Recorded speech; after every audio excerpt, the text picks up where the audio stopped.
Welcome to episode 36 of the Brew Crew Scoop.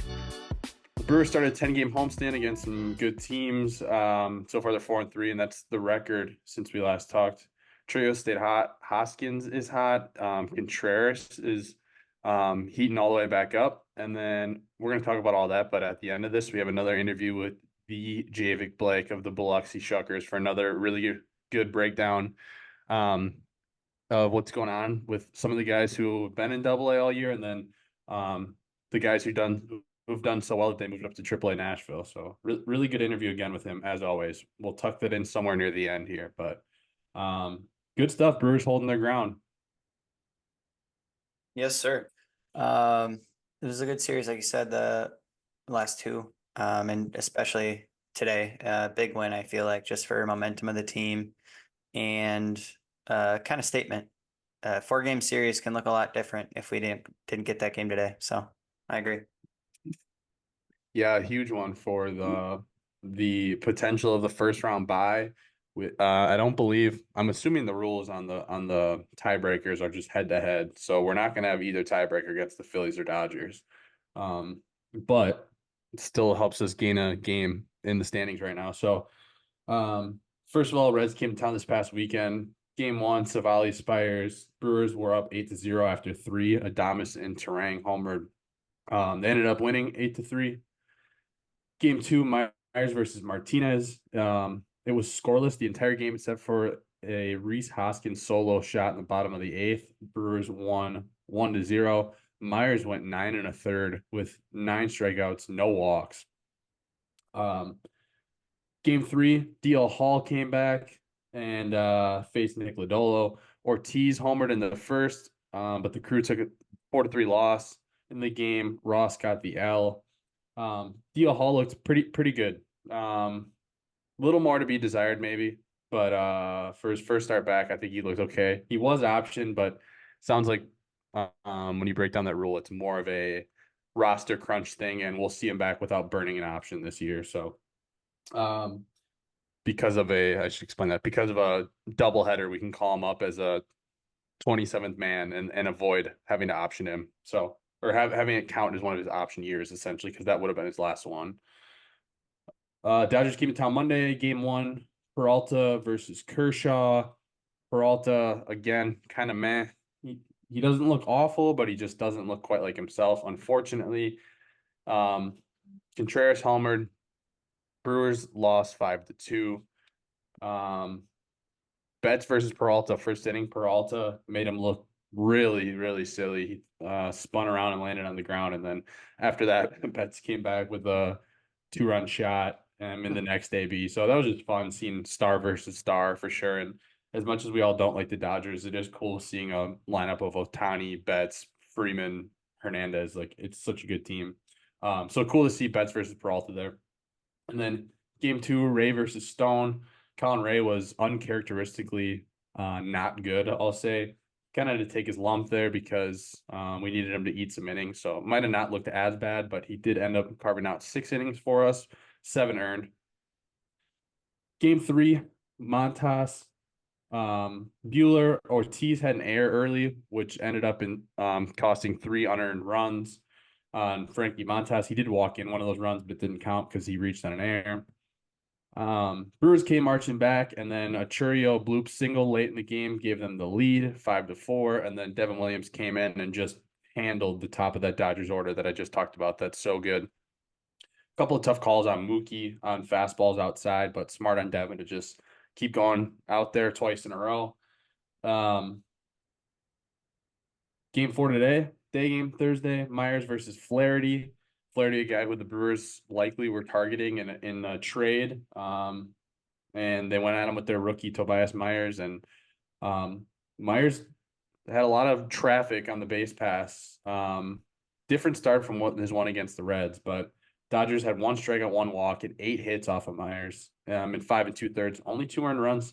Churio had a first inning 2-run homer. William Contreras added a solo shot in the first. They were down 4-3 in the eighth, and I was driving home from the office, stuck in traffic right outside the stadium, actually, as I was listening to Jeff Levering call the eighth inning. So I didn't get to watch, but it sounds like a lot of decent luck putting balls in play. Gave the Brewers 3 runs in the bottom of the 8th, and Devin Williams got another save. Churio and Black, back-to-back game-winning RBIs, or I should say at least go-ahead decisive RBIs, because we scored another one after that. It's kind of cool to see. I mentioned the guys of the future. Black has started pretty slow, but 2 young guys getting it done in the moment. 4-3 since the last episode. The record sits at 69 and 52. Yeah, no, I was able to watch a little bit of today's game. I watched some of the Red Series too. And I think that leads me into one of the weekly things I like to talk about. You fellas are untouchable. Is that the thing? No one can get to you? Untouchable. Devin Williams appears to once again be untouchable. Generally, I've been using untouchable pitchers to talk about guys that have gone like a large amount of innings with very impressive stats, but Devin Williams is kind of untouchable right now. He's been super fun to watch, especially these last 2 games against the Dodgers. And he's the not obvious choice by a stat line necessarily, just because of innings, but he's been absolutely filthy. Otherwise, Tobias Myers had a obvious candidacy going into today based on his last outing prior to today, where he went 7 1/3, 9 Ks, 3 hits, 0 earned. Today it wasn't terrible, and honestly just did his job. He went 5 2/3, even though he gave up 8 hits, only had 1 K, but only gave up 2 earned. So that's huge for our pen, and what we need our starters to do is eat those innings. And speaking of 2 other guys that did that, just wanted to shout out Frankie Montas and Aaron Savali. And then, Yeah, Montas.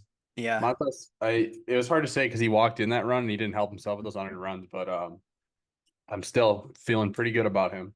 Not that I'm not Yep. feeling good about Savali, but I still just feel really good about Montas' stuff the rest of this year. Yeah. And I already talked about his mix a little bit and how we've affected it, but I kind of dove back into it, and I'll talk about that a little bit later. But for hot hitters, Oh, stop jumping on fire, Ricky Bobby! I'm on fire! He's so hot right now. going into today, I had 2 guys kind of written down, and neither of them really hurt their chances, but one of them just doesn't have the sample size. So I'll talk about the honorable mention first, and that's oddly Gary Sanchez, I guess. He's only had 13 plate appearances since we last talked, but he has 8 at-bats in the 13 plate appearances, so you can guess he has 4 walks and a hit by pitch. He also has 3 hits and a run, so he's just making the most of his plate appearances, which is huge for his role. And then William Contreras is the actual hot hitter. Believe I added it up right. And he had 25 plate appearances, 23 at bats. So 2 walks, 2 singles, 2 doubles, 3 home runs, 5 runs, 4 RBI since we last talked. And that obviously includes a home run and a single in today's game. So looks like Contreras might be back, which is huge as we are without Yelich. We need our other kind of big name key all-star to, I guess, hold up his end of the bargain of what we expect out of him. So Contreras is the hot hitter of the week.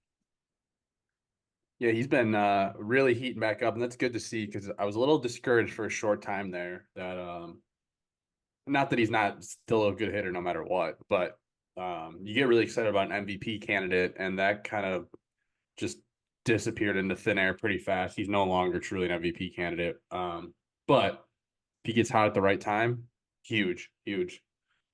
Yep. Yeah. And he might not be a league MVP candidate, but he's definitely still our MVP candidate, like he was last year. So, yeah. And then I'll roll right into it. So, Statcast wise, Baseball isn't just numbers. It's not science. You sure about that? I looked a little bit again at some of the newly acquired pitchers. So that's Mears and Montas. So I just want to talk about Mears. With Colorado, he had a 5.56 or 5.56, I should specify, ERA, 1.5 whip, a 2.71 K per walk ratio, and his 45.1 innings pitched. And with the Brewers, he has a 3.12 ERA. His whip is below 1 at 9.23, and his K to walk ratio is 13 in only 8.2 innings pitched, but they've been against quality opponents, and he's looked really, really good. So I just want to keep highlighting that it looks like we went after him for a reason, and it's all those pretty advanced stats we were talking about, and so far it's been paying off for the crew. And then just want to talk about Frankie Montas' outing on Wednesday. His pitch mix again, I just wanted to highlight some of the differences. So he's threw a lot more four seams and sinkers. 64% of his pitches were those two offerings compared to those normally only making up 52% of his pitches. His cutter usage was actually up, which prior to coming to the Brewers, that pitch didn't perform super great for him, but he threw it 25% of the time in his outing on Wednesday versus 17% on average. And then what I wanted to highlight is he only threw his splitter 8% and his slider 4% of the time. Where on the season, his splitter, he threw 20% of the time and his slider 10%. So those two pitches combined for only 12% of his offerings compared to 30% on the season. But still nice to have those in the arsenal. So that's obviously a big part of having a guy that is comfortable with so many pitches.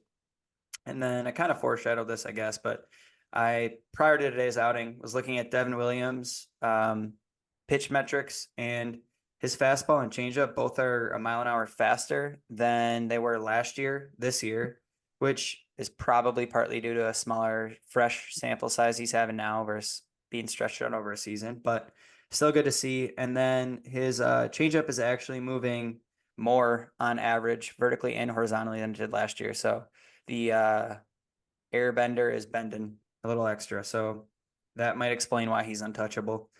Yeah, those were the kind of key player insights I looked at. And then I just wanted to run by a couple of things the Brewers were standing out in.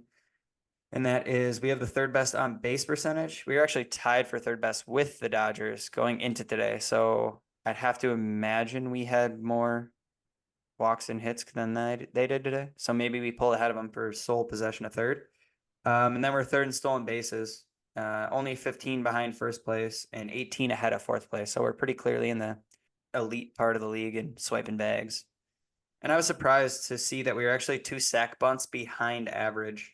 I would have thought we had more sack bunts, but A lot of bunt for hits. They get on. that's true. That's true. Yeah. Yeah, Terang and Ohtani were going back and forth in the stolen base race in the NL these past 4 games. Yep. Well, not for first in the stolen base race. No, not for first. No. Yeah. But actually, real quick, the last kind of stat I like that just popped out of the page is that we have the second lowest average batter age on the season at 26 and a half. That So doesn't surprise me. yeah, it doesn't surprise me, but it is awesome to see because obviously we've been very successful with that low batter age. So hopefully it sticks around, the success with all these young guys. Yeah, just going back to the week or the series and more the macro, looked kind of deflating after losing 2 to the Dodgers because Yep. you just chased them down, and it is such a huge deal now to the seeding of it because it's literally you're eliminating the craziness of a best of 3 series, which we saw last year how that can play out, and you finally chase them down, you lose 2, and then I mean, one of the games you lose is with Freddie Peralta, who's supposed to be your all-star ace. And then the other one is the guy who's been your Cy Young this year in Colin Ray. And it's just so good to see this team. And maybe it's just the young team. They don't know any better, but to just not really give a shit about things like that and come back 2 nights in a row or 1 night and a day in a row and take 2 games and fight back and go out in the standings right now anyways, be a game and a half behind both the Phillies and the Dodgers now for the 1 or 2 seed, the bye. And the Brewers will have to pass them by a full game, so you can consider it whatever, 2 or 2.5 games back of where they need to be, but to be right in that race for a 1 or 2 seed in the playoffs and to go right to the NLDS. Not only that, but as it currently sits, the Brewers are only 3 games back of the Guardians, who are coming to town tomorrow, for the best record in MLB. So the Brewers are only on like a 92.3 win pace on the season right now. And that's currently good enough for 3 games back of the best record in Major League Baseball. So pretty cool that it might not seem like this is a team that's like normally the best team in baseball is pushing 105 wins. That's not really the case right now, and it's cool to see that this Brewers team, even though it looked like, oh no, the offense is cooling off, or the pitching is finally catching up to us. We just continue to find ways to win games, and we're right at the top of the standings. The division lead right now at 69 and 52. We have a 9-game lead, and yeah, it's just this season just continues to impress. It's been pretty crazy, but the vibes are just so good, and it's very hard to ever complain about this team, to be completely honest, because expectations were so low when Craig left and Burns was traded, and now we're sitting 17 over with a 9-game lead, and we're knocking on the door of a 1 or 2 seed in the NL. Yeah, I agree with when you started talking here. I was after the first 2 games of the series, especially, the kind of dark cloud, I guess, of classic Wisconsin sports fan negativity was coming over my mood, and I was like, oh great, we're gonna get 4 games swept by the Dodgers and just get embarrassed, and the national media will talk about how the Brewers are beating bad teams and aren't actually all that, blah blah blah. But instead, got some gritty wins back to back, and I think it's important for the team to have some of these wins over these big clubs too in these tight games. Yeah, when you look at the Dodgers lineup, it's obviously pretty daunting, and we don't even have our best play. Well, Undaunted. yeah, We're undaunted. yeah, true that. But yeah, no, and it was extra eyes, I think, on the series too, with Mookie back in town and back playing, not staying at the Fister, but back in Milwaukee, and back on the Dodgers. And obviously, he still got his time to shine with his homer, but we squeak out these 2 wins and kind of leave the series unscathed. And have yet to lose 4 games in a row this year. That's what they said in the broadcast last night. So pretty cool. All right, so we got that interview coming up, so we won't be too long-winded with the rest of the segment. So just a couple of things I wanted to mention on the Brewers transactions and around the farm, and you can go ahead and throw in there what you'd like. But for Brewers transactions, I got Brian Hudson is back, and Trevor McGill is supposed to be starting to rehab or already started rehab, and we'll be back soon. So that's really, really good to see. Get those guys back, strengthen up that bullpen. And then around the farm. If it hadn't been for those meddling kids. If it hadn't been for you meddling kids. Ah, meddling kids. If it hadn't been for these meddling laddies. Really just wanted to shout out 2 dudes mostly. Casey Hunt had a really good first start in AA. He's a guy who we've talked about who was a little under the radar to start the year, and now he's been on the radar. And then Blake Burke, in his first 3 games with the Timber Rattlers, he put 4 balls in play of 100 miles an hour plus in his first 3 games. So good stuff there. Oh yeah, and I think we just have to say Mizorowski and Yoho's name, right? Isn't that just part of the segment now? Pretty much. Yeah, pretty gotta much. get those in. If you're playing the Brew Crew Scoop around the farm drinking game, please take 2 drinks. Oh, I got one for you. Craig Yoho has faced 182 hitters this Saw year, this. and he struck out 87. There you go, Craig Yoho. Wasn't that from like Codify or one of the? Yeah, Yeah. big page. I know. Yep. Yeah, he's been nuts, but we won't dig in. Well, stay tuned for an extended Around the Horn segment with Biloxi insider and announcer Javik Blake. Upcoming schedule: the Guardians are coming to town, and then the Brewers head out to St. Louis and Oakland, and I will have boots on the ground in Oakland to check out the Coliseum for us. But yeah, big Guardian series this weekend. Another really good team. Might have to take some like video and stuff around the Coliseum for some exclusive footage. I want to see how pristine and nice that place is. Did you hear on Baseball is Dead the other day how Dallas said that they've closed service in the upper deck, and Jared said, "Oh, I think it's full service out there." You'll have to Google it if you guys don't know what we're talking about. Well, and then Dallas was like, "Yeah, there's possums up there," and then Jared would not stop because he wasn't talking about possums. Yeah. Yeah. All right. Beer of the week. I'll have a brewski, Charlie. Well, there's nothing like a cold one after a long day, huh? Oh, yeah. I've been known to drink a beer or 2. Potosi Tangerine IPA from a little town called Potosi, Wisconsin. That one speaks for itself. I don't have to say anything else. Little had that small beer. brewery. Yeah, good Had that stuff. beer. Yeah. Good stuff. All right. I'm gonna be completely honest. I prepped late, so there's no random Brewers game of the week, but we got a long 35-minute interview with Javik Blake right now. So enjoy. Hit record. And we're live. Well, we're not live, but we're recording. All right, we're here with Javik Blake again of the Biloxi Shuckers, Brewers AA affiliate. Javik, first of all, how are you doing? I'm doing great. How are you guys doing? Great. Yeah, we really appreciate you being back and excited to dive in with a really fun farm system and a fun AA team. Talk a little bit about that and how this year's gone. The first place in the second half, Biloxi Shuckers, is that right? That is right. First place in the second half, from 19-31 in the first 50 games to quite the turnaround and quite the second half. So it's been a lot of fun. Awesome.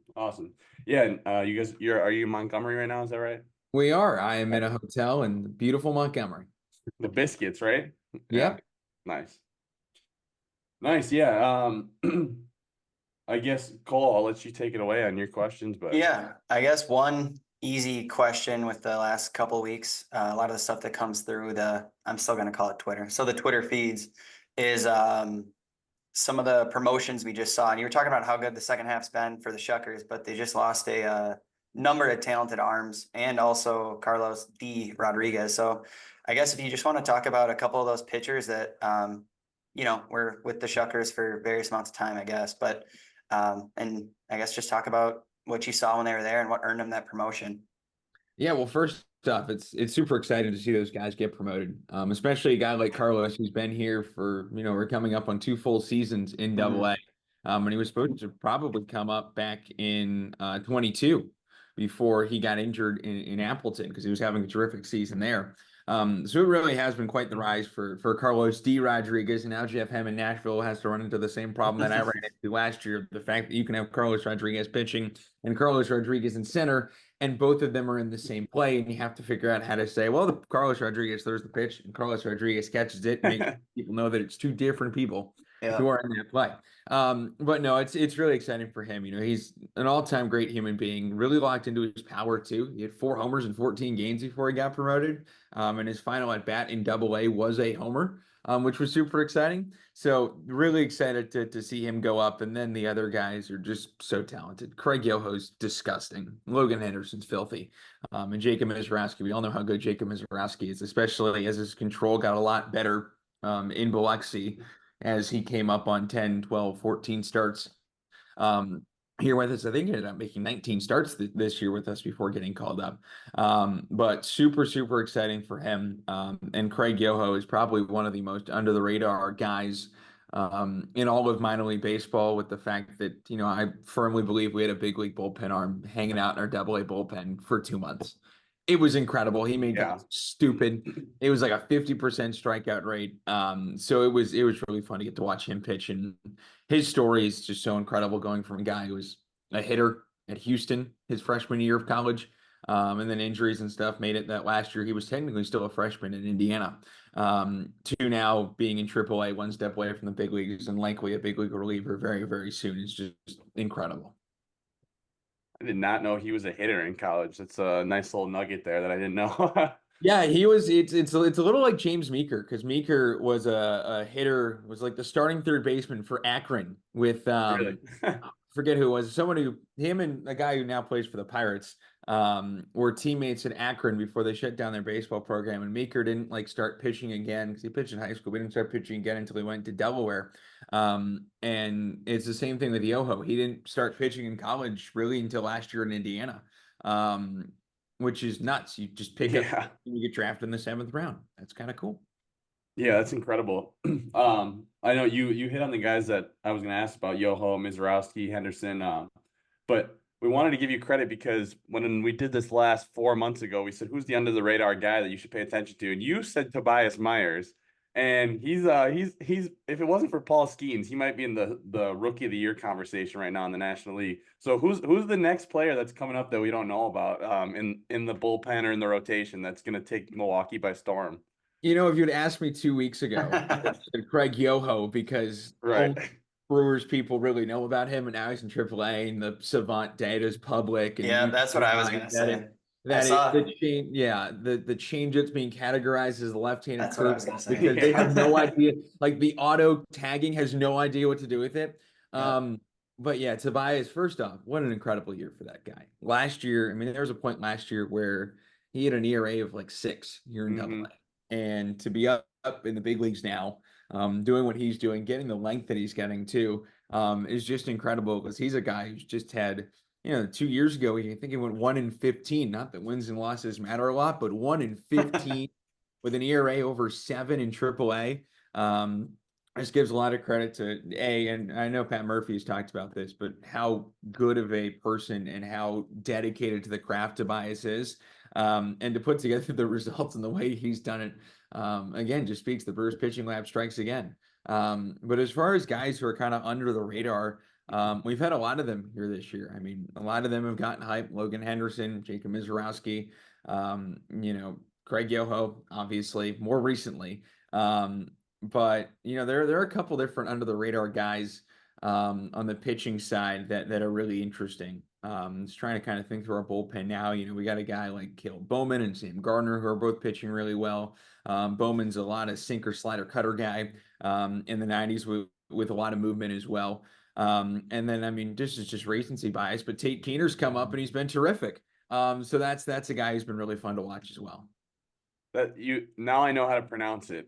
Keener. Yes, Keener. I butcher it every time we're on the podcast talking about him, but yeah, we've been trying to pay more attention to those arms because they pop up like crazy. It's like every day we invent a new minor league pitcher that just, he went 7 scoreless.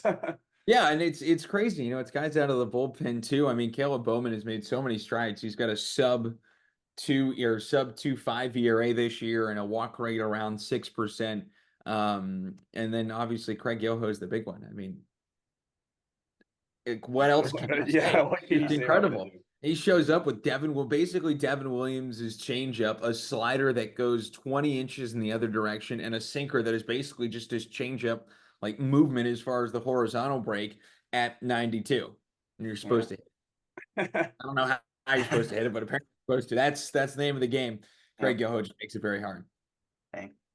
I was gonna say, while we're on pronunciations, I know there's a pitcher and I've seen just following box scores, but is it Will Childers or Childers? As a It is Will Childers. Childers, okay, yeah. If you're a Brewers fan, it is Matt Childers' kid from Oh. back who pitched for the Brewers back in the early 2000s. It's his kid, so he made his debut with the Milwaukee Brewers. Spent a number of years in the big leagues. Spent his final year playing in Japan, and that's his kid. So his kid's in the Brewers organization, which is super nice. Cool. Nice. Yeah, I don't know. Pitching wise, I don't know. Other than, I guess I did have one just general question, especially about, I guess not the day to day, but how things go in the minors. Is a former Brewer at this point, but Bradley Blaylock, who started the year hot, was kind of that up and down guy for a little bit. Did get an opportunity, well, not much of an opportunity, but an opportunity with the Brewers, and then he was dealt. But I was just wondering what, from your, I guess, point of view, how it is for a guy like that, especially a younger guy like him that still had to be that up and down guy and didn't really do anything to not keep his shot in the league, but just kind of got bounced back and forth a little bit. So I guess, what's that like from the locker room's point of view, from how you can tell and stuff like that? Well, as far as I knew, Bradley was really a key figure in that clubhouse. The guys loved him. He's such a good guy to be around. I mean, he really took everything in stride. I was on the field the day he got traded, and he took that in stride. Obviously, he was a little bummed. Yeah. With just being around the guys so much and how much he enjoys the Brewers organization. But he was really excited to be able to go to the Rockies, and because obviously when you get traded in minor league baseball, an organization wants you, and it's never a bad thing. So he was really excited, and I'm super happy for him because hopefully he'll get a big time shot with the Rockies up there and in Denver. But he was such a guy that just took everything in stride. Being able to make it up to the big leagues, the way he talked about making it to the big leagues, and his time there was really, really cool, really special. And just another one of those really great human beings that just makes it really fun to be around that clubhouse and around that team on a daily basis. So I miss him. It's fun to see him in hard and hopefully he's rocking a Rockies purple jersey in no time. But he was one of those guys that really took everything in stride, and that's something you need when you're going up and down and the craziness that is minor league baseball and the way rosters are working here in 2024, especially for the Brewers. If you have a healthy arm, especially over the last couple of weeks.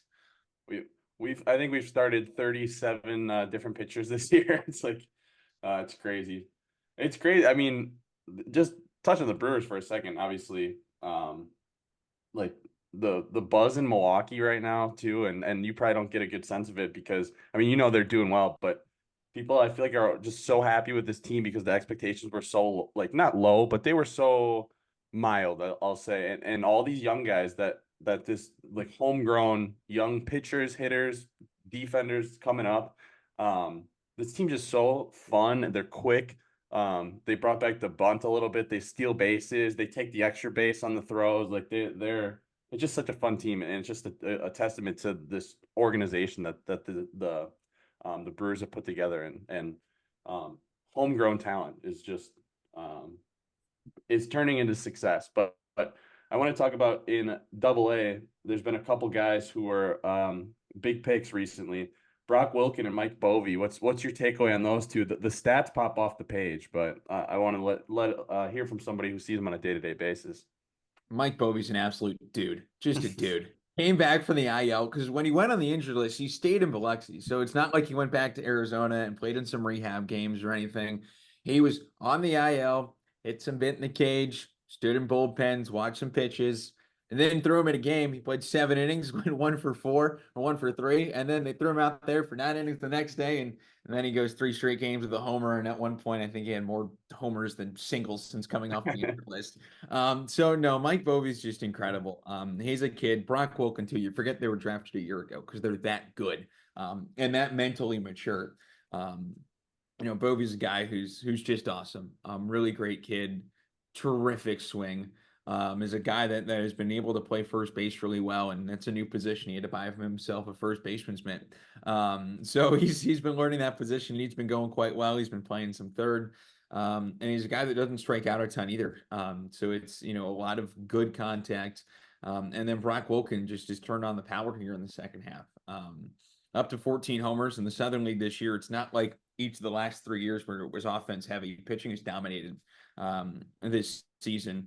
The OPS is down like 100 points from last year. So because of that, 20 homers last year. Yeah, Wes Clark hit it and hit 26, and that was very, very impressive. But reaching 20 is a very big thing here in 2024, and Wilkins got a shot to do it. We got 30-something games left, and he needs 6 more. So, all it takes is a couple big weeks to get hot, and he'll be there.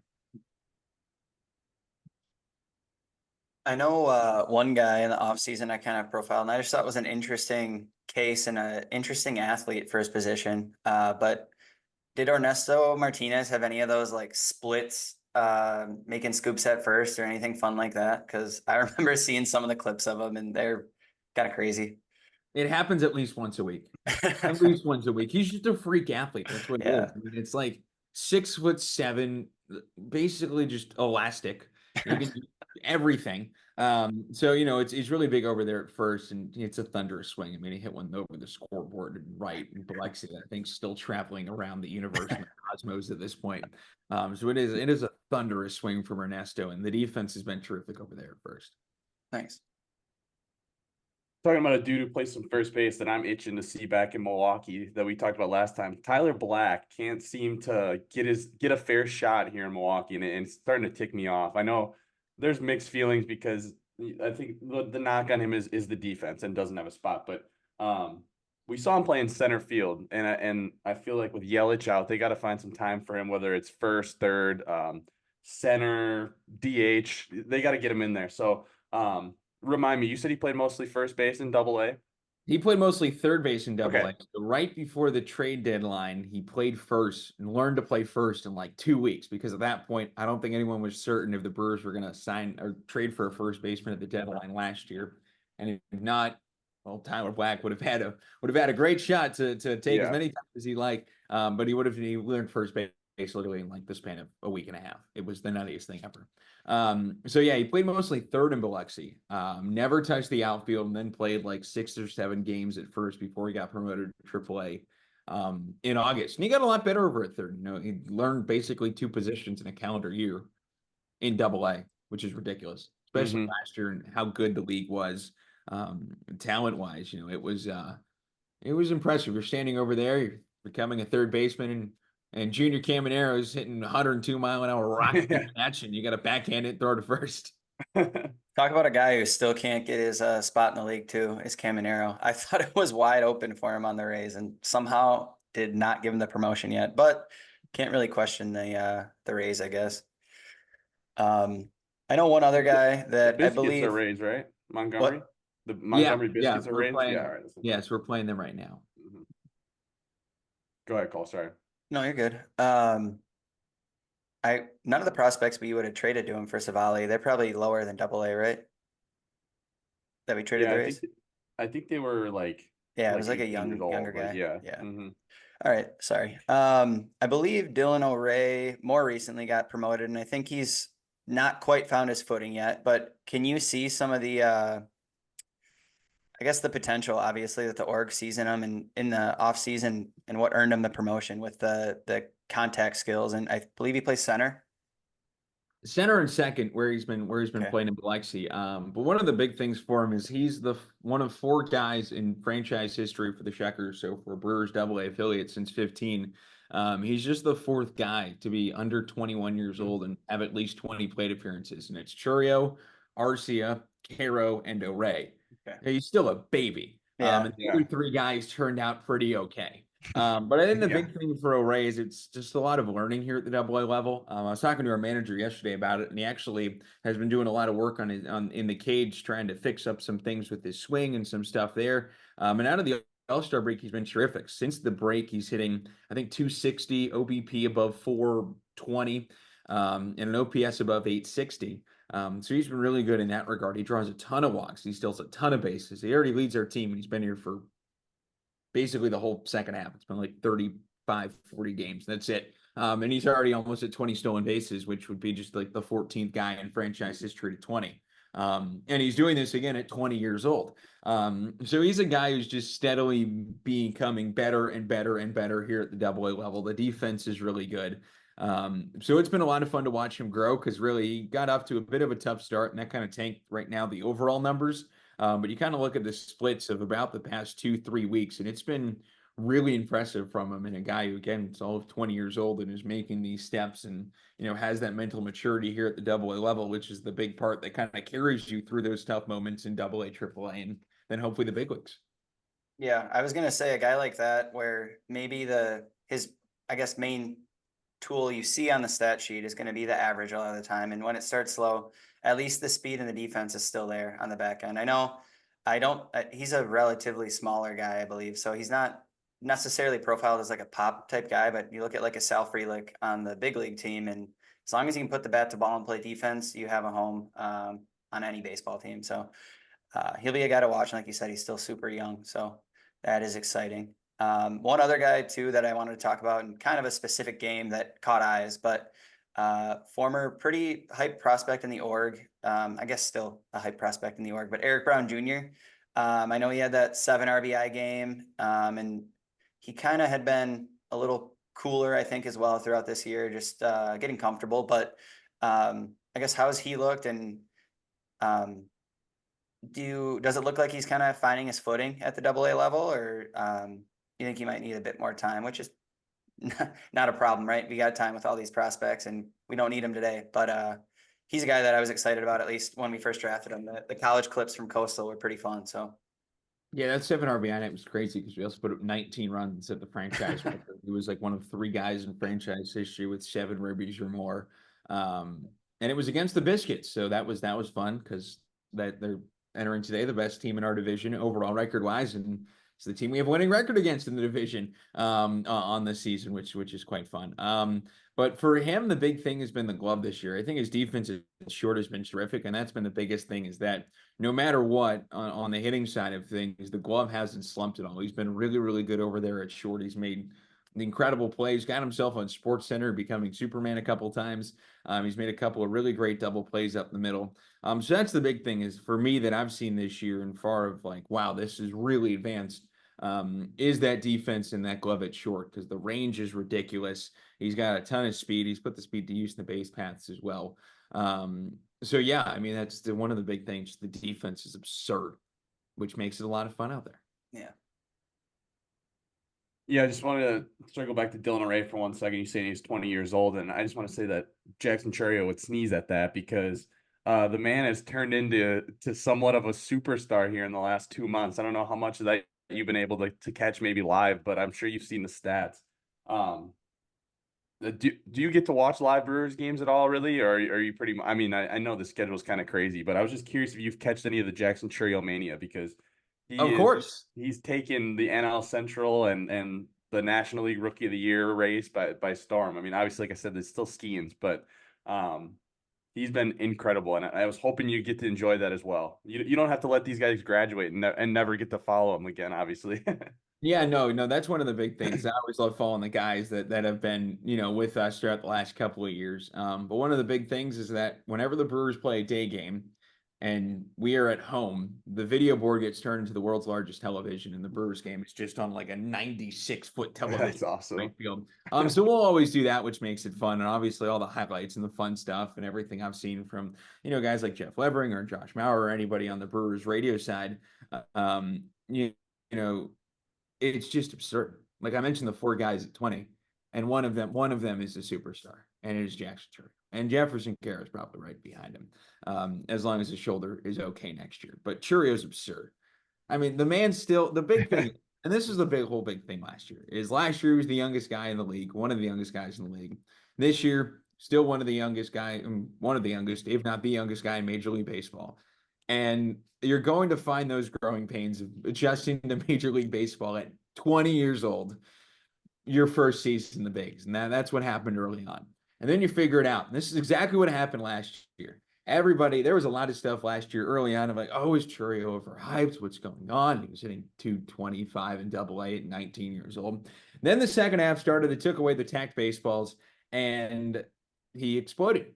And this is exactly what's happened this year. And it's just so much fun to watch. The kids figured it out at the big league level at 20 years old. It's nuts. The 2-homer game was ridiculous. Was seeing what he's done and how he's grown from game 1 last year to this year in the big leagues is just absurd. And he's going to be a very, very fun Brewer to watch for a very, very long time. And he's going to win a lot of awards, a lot of all-star games.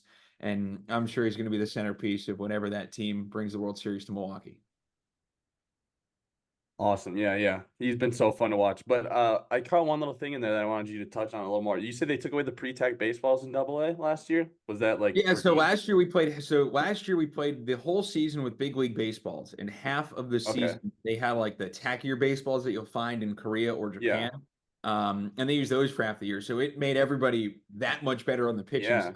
So basically, him and Tyler Black first half of last year, and everybody who played with the Shuckers, were basically facing big league pitching. It just made everyone's stuff play so much better. Fastballs had more ride and more carry. Your sliders, your sweepers, your curveballs, your changeup moved that much more because the ball was a little tackier. And that wasn't the case second half of the year, and it's not the case this year. So guys last year were pitching wise were terrific, and hitters struggled a little bit because sometimes you're 19 years old. The guy on the mound stuff is just a little bit better than what it would be without a tacked baseball. And in baseball, 1% is a big difference. So that was one of the big things last year for Churio first half, and they took it away at the All-Star break, and then he turned into second half Jackson Churio that just lit the world on fire for about 2.5 months. Yeah. I was going to say, I remembered when Brewers last deadline acquired Coleman Crow from the Mets, but I don't think he ever pitched in the Mets org. He only pitched in the Angels org, but he was, I think, in AA, Huntsville, but I think, do they call it Huntsville or Space City or whatever the trash pan does? City trash pan. Rocket City, yeah. But when he was there, I know a lot of the talk and like the analysis after the trade was that all of his really good metrics happened to align with the tacked baseballs, and then it was trying to see him adjust. But he's still been out all year, I think. But he might be a guy that rejoins the org at the AA level. So someday. Yeah, I would expect him to come to us when he comes back and he's healthy. Yeah. We saw him last year, like May, April. Feels like forever ago. It's actually, I think the day that Tobias Myers started and went 15, retired 15 in a row. That was the day the stadium lost power in the middle of a day game, which was very, very fun. Quite hilarious. Because we turned into a backfield game on like 1 o'clock on a random Wednesday afternoon. But yeah, it was cool to see him, and we'll see him whenever he starts. I think I saw something out there that they're hoping for him to pitch in the fall league, so he'll probably start in Biloxi in 2025 to start the year there. They'll see what happens. Well, I gotta say, shame on you. We have a high school team on the Rocket City Trash Pandas right now. You didn't even know the name. Well, I was just calling them the Trash Pandas. I know where they are, and I was like, no, it's not called Huntsville. It's not. But yeah, yes. We played with, his name's Eric Torres. He was part of that combined no hitter with Ben Joyce a couple of years ago, and yeah, so yeah, we played with him. And he was on the brink for a minute, but he got sent back down in AA. So yeah. Question for you: do you play the Immaculate Grid? I dabble. I did a lot in the off season. It's kind of hard to play during the season. Oh well, perfect. I've carved out some time on your schedule. We can do it right now if you don't mind. Let's do it. That would be fantastic. All right. Let's see. All right. So unfortunately, there's no teams today, and Ooh. you can tell me there. So this is a good rarity one. We should be able to. Yeah. We can work together, but my problem is I'm never great on the rarity side of it. I just try to get all nine of the first people that come to mind. Yeah. We'll get you. We'll let you take the lead, but we obviously won't make you sit here all day and try to get as rare as possible. But all right. So starting off, 200 career wins and 2,000 career strikeouts. I tried. You grew up a Red Sox fan, right? No, Yankees. Yankees. But yeah, you should have I'm been so a Red sorry that I Sox said fan. that. All right, you'll give us some of that perspective. Coming to mind, I mean, I gotta figure like Brewer wise, that's gotta be like what Don Sutton probably did that. Yeah. CC Sabathia gets 200 plus because that's a guy who was for both. Yeah, he had to, right? I think he did. Otherwise, I think so. And that's a Brewer Yankee right there. That is. All right, we'll try it. This could be bad. This could be a bad start. Hey, there we go. 3%. There we go. All right. Yeah. 200 career wins in a 10-win season. So, just someone who had 200 wins, it appears. Yeah, essentially. Yeah, that makes it easy. Comes to my head is Warren Spahn, just because I always like to rep the Milwaukee Braves. But if there's anyone else, we probably can get a lot more rare, but if no objections. You guys stop me if you got some rare, but I'm gonna hit it. Nah, let's keep it with at least the Milwaukee vibes. I like it. All right. 1% too. The problem with one like that is you could answer a million guys, right? Anyone with 200 wins. You know who threw a no-hitter that they didn't count was CC Sabathia. Yeah. Javik, do you know that story from 2008? I don't know if you do because you probably weren't a Brewers fan back then. I was also 7, so that makes so were we. Hey, We were I like was 9, 8. but yeah. But long story short, he was in Pittsburgh, and the official scorekeeper gave him a hit on a play that he bobbled on a swinging bunt, and it ended up being a one-hitter. And to this day, it would have, brutal. Yeah, it was brutal. It was when CC Sabathia basically earned his face on almost a Brewers Mount Rushmore in half a season. Mm-hmm. Yeah. And One then of the he earned best himself. athletes in baseball history. I was gonna say, then he earned himself a whole lot of money from a certain team you like.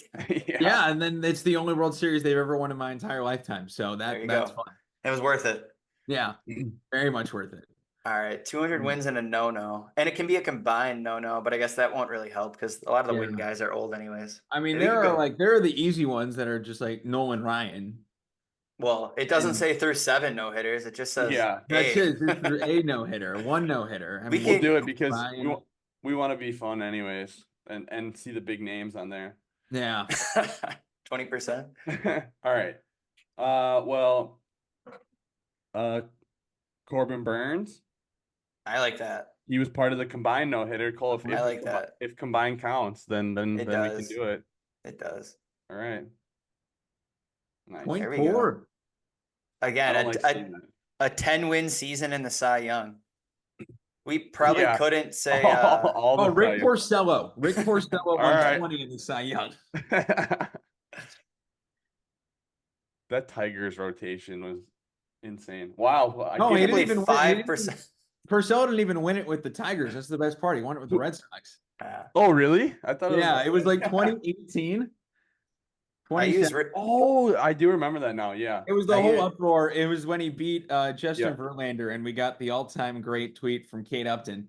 Yep. And yeah, because we won 20 game. The whole thing was, oh, everyone else that wasn't a Red Sox fan was annoyed that Porcello won because he just won 20 games. Yeah. Yeah, I totally remember that now. All right. Cy Young, 2000 career. I mean, we could go with You go with active guys or think of someone fun. You just got to make sure they had a Cy. I'm trying to think. Like, there's obviously the Verlanders, the Scherzers, the etc. But I'm trying to think of like, I don't know. Is there anyone that's at least a little fun? I mean, no, there's no one fun. No. I don't think did Don Sutton win a I don't know if he won. I think I'm gonna put him here just because he's a Brewer. Hall of Fame. He's got 2,000 Ks, right? He pitched for like 25. He pitched better for like be right. 25 years. I'm blaming you He if pitched this for one's wrong. 23. He pitched for 23 seasons. Yeah. All right. There we go. I'm trying to think of someone cool with the. All right. 10-win season, Hall of Fame. We could do. Do you think like Rally Fingers had 10 Dude, wins that's at some point? risky. Like a Christy Mathewson or Oh, Walter Johnson. I like that. the deep I like cuts. that a lot. The problem when Scoop and I it- go through a grid is all we have is the same Brewers base knowledge and then the same random like. So it's always good when a fan of any. We have one buddy who's a Cubs fan, and that instantly just gives us Yeah. twice the amount of old That's- players to play. That's why we messaged you because we really needed help on our immaculate grid. Yeah. Which is okay. Which is Yeah. okay. All right, threw a no hitter, Hall of Fame. Cole, come on, you got to come up with something. Trying to just think of.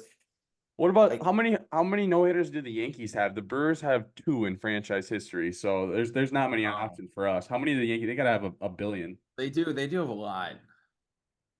Trying to think of who's.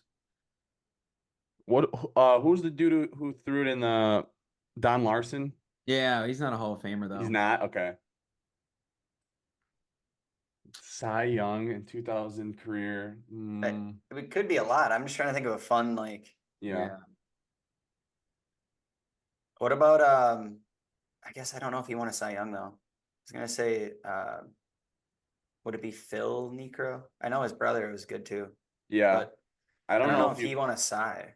we can give it a try. We're running out I of don't want to time be here. wrong. We could also Anyway. just get one we know.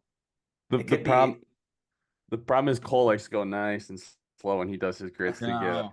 But I'll mean- try Phil Necro. No, I don't want it to be wrong. No, I think you're right. I just don't know if he want to Cy. I think but- he did. He should have. Oh No. Oh no. He Oh screwed it no. up. All right, Oh, just for the fun of it, threw a no hitter and Hall of Fame. I mean, come on, who comes to mind?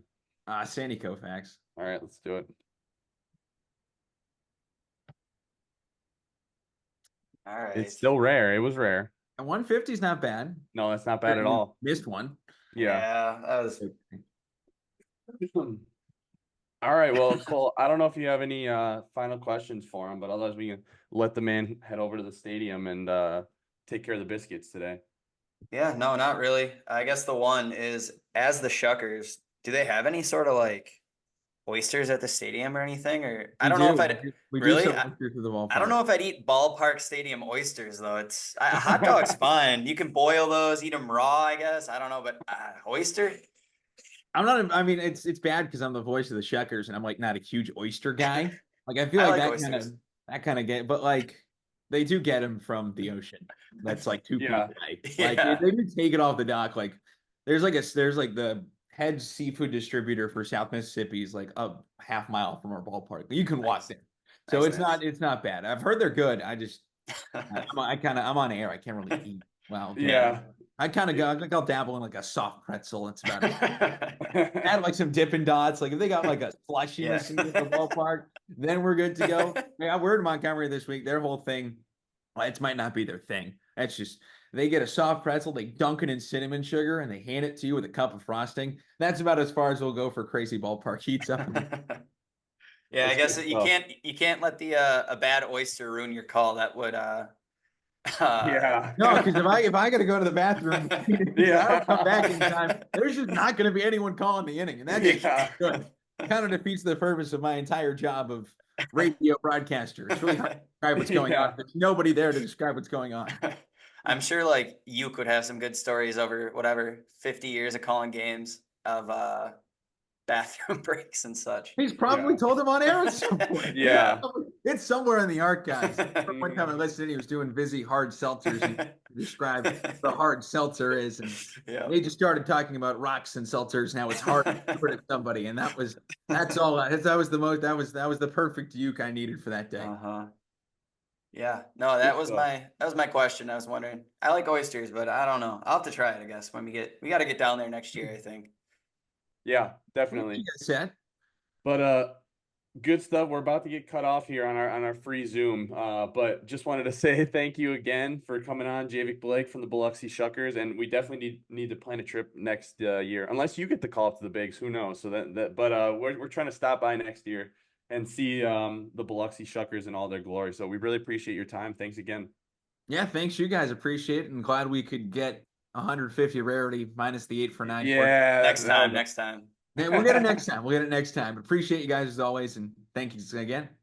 Yes, Yep. sir. All right. Have a good one. Bye. Bye. Right. And a big thank you to Javik Blake for that time that he gave us. Always a great interview. I still screwed think on the immaculate grid. yeah, Phil Niekro got robbed. I can't believe Don't get Cole started on that Cy Young race of 68 or whatever. yeah, 60 whatever year it was. Blasphemy. Dude threw 300 innings with the highest WAR by far. Disgrace. Shout out Phil Yeah. Niekro. We'll submit an official appeal, but in the meantime, did you have any final thoughts? Yep, a couple. One, the Stanley Cup was at the stadium. Bob Uecker was sick. pictured with said Stanley Cup. A couple of the boys were with the cup, and I think it's because the Panthers GM was like a bat boy back in the day, I guess. Yeah. So that's pretty cool. Matt Kemp signed a 1-day to retire, I believe. Of 0 MVP fame. I don't know if you recall. He I do recall. he gave it his best go, but he wasn't on quite enough lozenges. I have no comment. Yeah, I wish Keane was here. Did we mention last time the movie coming out in the 1982 Brewers? I don't think so, but I know I sent it to you. Yeah. Should mention that. I don't have the name in front of me right now, but apparently in I think November or something, there's a movie coming out in the 1982 Milwaukee Brewers. So looking forward to that. Two other things I had just saw in our group chat, the Christian Yelich special Bob Uecker bat for Players Weekend. That looks awesome. Looked it up if you haven't seen it. Bob Uecker, Harry Doyle bobblehead on Saturday as well. A lot of Uecker. That made me wonder if is Yelich playing? I don't know. Or did he just pre-order this Yeah. bat so long ago and now he's not even going to use it? Probably. But that can't be a bad sign, I guess. Yeah. One other thing I had is Topps announced their Bowman Chrome. Boo, Fanatics, boo. So that's why you said fuck Topps. I was about to ask you. I don't think they won it yet. I think it's Pretty sure they do. No, I think it's coming up. I think it's like next year or the following year. But Jackson Holiday and Jackson Churio are cover athletes for 2024 Bowman Chrome. Thought that was pretty awesome. I can't remember. I still collect baseball cards a little bit, and I can't like recall a Brewer ever being on a Topps or Bowman box. So really, really cool. Generational start to the career of Jackson Churio. Pretty sure they did acquire him, but for Jackson, I won't boo him anymore. Yeah, I need to fact check you here. Let me look. Fanatics. Topps. Yeah, I think you're right. Well then, boo. Yeah, but whatever. Fanatics Flex launch. They're hoping to streamline trade. I don't know. Yeah, who knows when it's official. Whatever. But Fuck them. That's my official comment on the situation. Yeah. So I guess just it's not a final thought. It's more of a question. Just want to get you rolling a little bit. But I was listening to, I think it was Oh, baseball. wait. Before you do this, Adam McCalvey just tweeted what looks like the trailer to the movie, and it's called Just a Bit Outside, the story of the 1982 Milwaukee Brewers. And McCalvey's caption was, quote, "My goal in Milwaukee was to drink in every bar before my career was over." End quote. So I wonder who said that. Gorman Thomas, that's my guess. Yeah, that seems like an impossible feat. Yeah. That's like Wilt Chamberlain numbers. Yeah. All right, what's your question? No, I was listening. I think they were talking about the Braves, and then they were talking about the Braves in the playoffs and who's most, I guess, the most scary opponent. And then they were talking about the Braves playoff rotation, which if they're a team where if they're in the wild card, they got to burn their top two arms. I'd feel a whole lot better if we had to like face a team like that. But I was thinking like, since we don't even know who our top two is at all, like not that I want to be in the wild card, but it's a much different year where I just have no clue even who our top arms would be in a wild card type series. And we talked about it a little bit last week, but then they were talking about I think it was on Baseball is Dead, but Chris Rose was on Baseball is Dead. So it was both the baseball podcasts kind of merging. But then they were talking about how the Guardians wouldn't be favored in most series in the AL. And then they referred that to starting pitching, obviously plays a big part in like baseball odds, because when you have an ace on one side and kind of an average arm on the other. And I was thinking about the Brewers, and in a lot of the series we're going to go up in too. I mean, Freddie's still going to get the name recognition, but we're not. We're going to be in the same situation, I think, kind of that the Guards are. No, they won't. The Brewers won't be favored against the Phillies, Dodgers, Diamondbacks. Probably not the Braves if it's the top half Braves, of their. no. Padres rotation's kind of sick. Like, I think we're Guardians 2.0 in that case, Yeah. which is good and bad. Yeah, good. But- That as someone who dedicates himself to betting against the Brewers in the playoffs, it's not a good thing. You might want to clarify that. I do that so my heart is less broken if they lose. I'm happy to spend the money. It's hedge betting. Betting your feelings. Yeah, but it was just interesting. And then I got back to thinking about how much I wish we had a nice playoff rotation. But then I remembered when Kian got mad at me for saying that, and then reminded me we didn't win any World Series with our really good playoff rotation. So I guess we're going to try the gritty playoff rotation. I hate Kian. And I'm saying that because I want to know if he's actually going to listen. So you can find this. All right. Well, that's all I got for you, Cole. I really want to watch the trailer for Just a Bit Outside. All right. Well, maybe one week we will get Kian on here. I wouldn't hold your breath. All right. Go Brewers. Go Shuckers. We just got off the recording, and a couple minutes later saw the news on X of Yelich's tweet. I'll share it right here. It just got to the point where it wasn't getting better. Tried everything I could, ran out of options, and it came time to make a decision. So surgery is scheduled. Yeah, for Friday. This was the best option, that we really had left. It sucks, there's really no other way to put it other than it sucks. It's terrible, but it's part of sports, I think these things happen. You get hurt, you get fixed, and you get back out there. Try to stay as positive as possible about it. It's going to be for the best. It's a positive, short term, terrible, long term. Like it's going to be all right. It's so weird when you're hurt, like you're on the team, but you feel like you're not, Yeah. Like you're kind of just there, like you help out in any way you can. It's just like you're not really in the grind with the guys and really have any impact on what's happening out there. But it's a great group of guys, and they're playing extremely well, and I'm happy to watch them and see what they're going to do, and hopefully they can win the division and, get in the playoffs. And then once you're in the postseason, it's like, who knows what's going to happen. You get hot, and like it'd be a cool run. So excited for them, and hopefully they can pull it off, and I think they'll be just fine.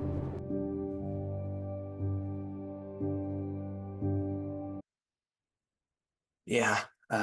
So looks like we're without Yelich for the rest of the season, but we were talking in the chat, it means Tyler Black might get a little more of a run.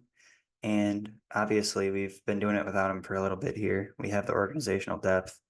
Mitchell, Frelick, Churio, Rake Perkins, Haas and Bowers can play the corners.